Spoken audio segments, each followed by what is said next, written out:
This block diagram show the block diagram for data latch. So in data latch, we have two input, data and enable. So D for data, E for enable.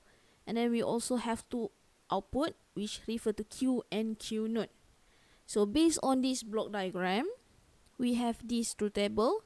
Input we have enable and D, and then output we have Q, and we have mode, either hold or copy the value of D.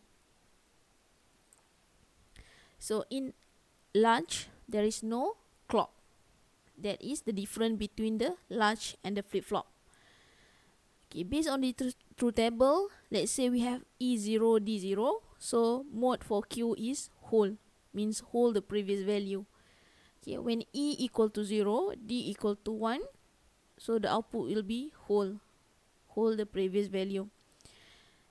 If E equal to 1, D equal to 0, output will be 0. Copy the value of D. Okay, and then the last part, if E equal to 1 and D equal to 1, so you need to copy the value of D, which is referred to 1. So you only have hold, mode, and copy of the value of D.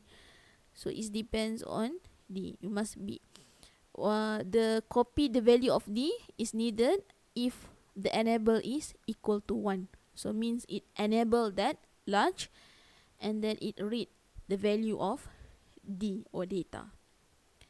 So based on this truth table, you should be able to draw the waveform of the timing diagram. So the output Q change state immediately when D change. Okay. At here, we assume that Q start at low, so Q start at 0. Okay. At this point, at the timing 1, E1, D1. So copy the value of D equal to 1. Okay, this part we have E1, D0. So D change, so change immediately the value of Q equal to 0. At this part, E equal to 1. Okay, so D equal to 1, Q will be 1. And then at this point, we have E equal to 1, D equal to 0. So output Q will be 0. So this one is the timing diagram for the data latch. It will copy the value of D if only the E is enabled or become 1. Otherwise, it will hold the value. Okay, for example, this one, we have E is equal to 1, D is equal to 1. So it will copy the value is 1.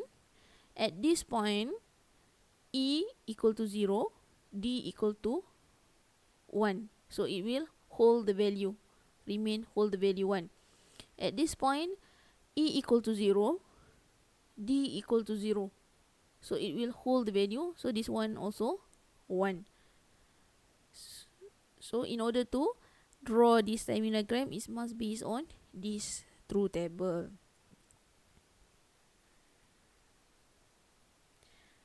Okay, the next one is data flip-flop. So data flip-flop, this one is the block diagram of data flip-flop. Okay, the difference, there is no enable here, but it has clock, data and clock. And then we have Q, QR, node, and we have set and clear. Clear means we clear all the data. So based on the block diagram, this is the truth table for data flip-flop. We have input clock and data, and the output is Q, and we have mode. So we only have two mode, hold and reset. So when the transition of the clock from 0 to 1 and D equal to 0, Q will be 0. When transition of clock 0 to 1 and then D equal to 1, output Q will be 1. So 0 mean hold, 1 mean reset. So based on this truth table, we can draw the timing diagram. Okay, this one is example of timing diagram. So we can assume Q start at low. If Q start at high, so that means Q start at equal to 1. Low means 0. So at this point, okay, the input is D. D equal to 1. D equal to 0. So Q will be 0. Hold the value. Okay, at this point, D equal to 1. Q will be 1. At this clock transition, D equal to 0. Q will be 0. And at this clock transition, D is 0. So Q also 0. So that are the difference between the data latch and the data flip-flop. In data latch, we have data and enable E. In data flip-flop, we have data and clock. Okay, the next video we will discuss on application of the flip-flop in the simple calculator.